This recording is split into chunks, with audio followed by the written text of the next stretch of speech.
Oke teman-teman, selamat datang di channel Andi Tech. Di video kali ini saya mau bagikan tips untuk kalian yang baru saja mau jadi konten kreator di Facebook profesional. Nah, kira-kira kalau kalian baru memulai sesuatu itu pasti ada yang julid ya kan? Ada yang ngejek gitu.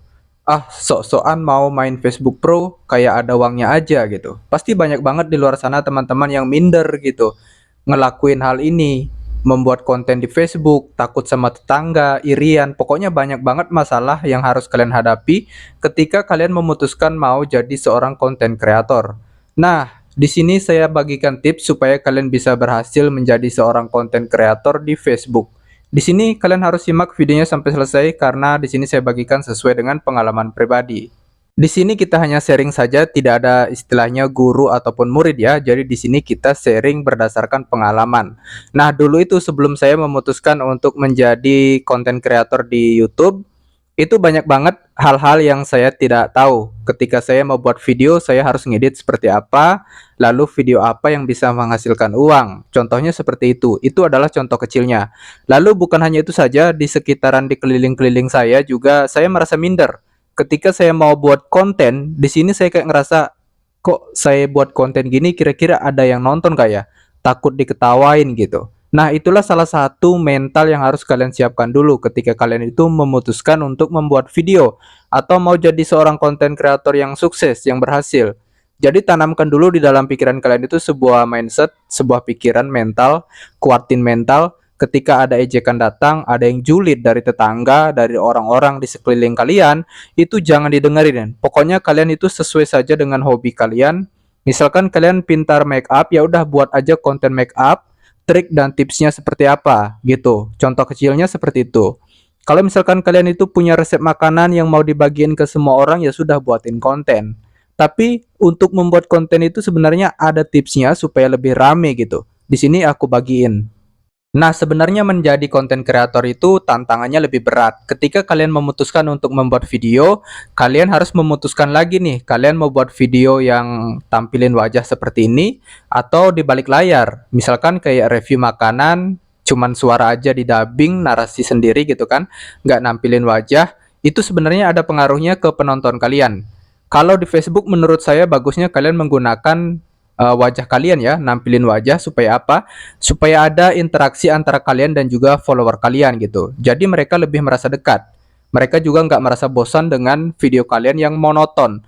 Artinya monoton itu yang itu-itu aja gitu. Ah, udah tahu nih, tanpa mereka nonton video kalian, mereka itu udah tahu bahwa isinya pasti tentang makanan, pasti tentang masak gitu. Nah, di sini caranya gimana? Yang pertama itu ya, tentukan dulu akun kalian nih. Kalau kita ini orang biasa bukan artis ya, ketika kita merintis sebuah akun, kita harus siapkan benar nih. Namanya apa, branding akun kalian seperti apa. Lalu yang kedua, isi videonya yang kalian mau bahas itu apa gitu. Supaya isinya itu nggak campur-campur.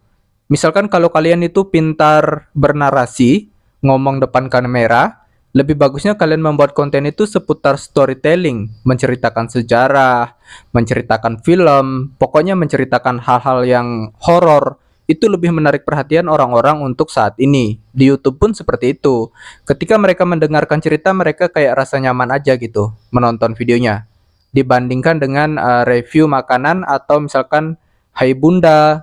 Contohnya seperti itu kan banyak tuh sekarang di Facebook ya. Nah, sebenarnya kalian itu bisa kreatif lebih dikit gitu supaya mendapatkan audiens yang lebih banyak dari mereka gitu. Nah, ketika kalian itu teman-temannya membuat video tentang masak, tentang sayur, masakan hari ini apa, keseharian, kalian harus mencari celah di bagian itu. Oh, karena mereka kebanyakan membuat konten seperti ini, jadi saya harus mengambil celah itu dengan cara membuat review. Misalkan review makanan gitu. Kalian misalkan ambil videonya konten orang lain, lalu kalian reaction gitu. Jadi contohnya seperti itu ya. Bisa, mudah-mudahan bisa dipahami nih. Sebenarnya tanpa masak pun kalian itu udah bisa dapetin konten dengan cara mengambil konten di TikTok, lalu setelah itu kalian tinggal review makanannya menggunakan wajah seperti ini. Pura-pura lah istilahnya kayak, oh ini makanannya beli di mana ya, apa segala macam. Pokoknya ngebacot lah di sana istilahnya. Namanya konten kreator, kalau nggak cerewet itu bukan konten kreator. Oke, di tips pertama tadi itu saya mengatakan bahwa tentukan dulu akun kalian, branding akun kalian. Itu tips pertama, jadi kalian harus membuat akun, sesuaikan namanya seperti apa, lalu branding sebagus mungkin. Setelah itu kalian tentukan nih, kalian itu mau buat video apa. Lalu tips kedua, kalian itu tidak boleh mencampur video-video kalian. Saya akan berikan gambaran supaya kalian lebih paham sedikit tentang video, tentang konten kreator, dan juga tentang audiens kalian nih. Contohnya di sini kalian itu suka make up, kalian berfokus ke make up aja. Ketika kalian suka mancing, fokusnya ke mancing. Nah, apabila teman-teman suka masak, suka bagian resep, ya udah fokusnya ke sana. Jangan dicampur-campur. Contohnya seperti ini nih. Sekarang kalian buat video atau menentukan tema itu tentang resep masakan, tiba-tiba besok itu kalian uploadnya tentang menjemur baju. Keseharian kalian, nyapu, jemur baju, apa segala macam ya kan? Nah, itu saya rasa audiens kalian bakalan kecewa dan mereka nggak bakalan nonton. Karena sewaktu mereka follow kalian itu mereka suka dengan video resep masakan. Setelah mereka follow, kalian sajikan konten jemur baju, nyapu, yang nggak nyambung dong. Artinya di situ tentukan dulu video kalian itu seperti apa, mau bangun audiens kalian itu menggunakan tema konten apa. Di tips yang ketiga ini saya bakalan ngasih kalian sedikit bocoran konten-konten yang banyak banget peminatnya nih. Nah, contohnya seperti ini ya. Misalkan nih tetangga kalian itu buat konten masak, coba kalian ubah sedikit. Bukan masak, tapi ngerujak. Gitu contohnya. Jadi kalian itu harus menyimpang sedikit nih dari mereka. Ketika tetangga kalian ke jalan beli sayur, mau buat konten masak, apa segala macam, kalian bisa dengan cara beli buah aja ngerujak gitu. Jadi kayak mukbang gitu loh. Maksudnya mudah-mudahan teman-teman bisa paham ya. Ketika tetangga kalian ini buat konten masak, pagi-pagi udah beli sayur, masak, buat konten, kalian di sini harus ngerujak. Supaya apa? Supaya lebih beda gitu. Jadi audiens kalian itu, saya yakin banget kalau kalian melakukan hal ini konsisten, kalian itu bakalan mendapatkan audiens yang betul-betul setia. Setiap kalian upload video, mereka pasti langsung nonton. Nah, jadi di sini ide kontennya itu kayak ngerujak, storytelling, cerita, pokoknya itu pasti mendapatkan audiens yang lebih setia.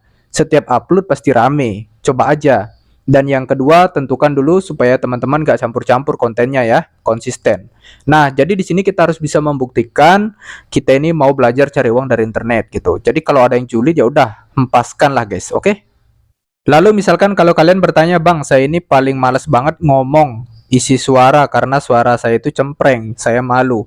Kira-kira konten apa yang cocok buat saya?" gitu. Oke, di sini ada konten yang patut banget kalian coba kalau misalkan kalian malu depan kamera gitu kan. Kalian malu ngomong. Nah, coba kalian download video-video yang lagi viral di TikTok. Setelah itu kalian reaction. Nah, konten reaction ini termasuk konten original dan itu bisa dimonetisasi dan juga bisa menghasilkan uang karena tergolong konten original. Jadi di situ teman-teman cukup menampilin wajah aja, nggak usah ngomong. Jadi kayak ngelihat aja gitu, ngelihat video tersebut. Setelah itu ya berikan reaction kalian gitu. Dengan cara raut wajah kalian seperti apa. Misalkan tersenyum, tertawa dan lain-lain, itu bisa dilakukan. Oke teman-teman, sekian dulu kita sharing hari ini. Kita ketemu besok hari di video-video selanjutnya. Untuk kalian yang belum subscribe, silahkan di subscribe dulu. Kalau kalian suka dengan videonya, silahkan di like. Kalau nggak suka, nggak apa-apa, silahkan di dislike aja. Oke, kalau ada yang belum jelas, ada yang belum kalian ketahui, silahkan tulis di kolom komentar.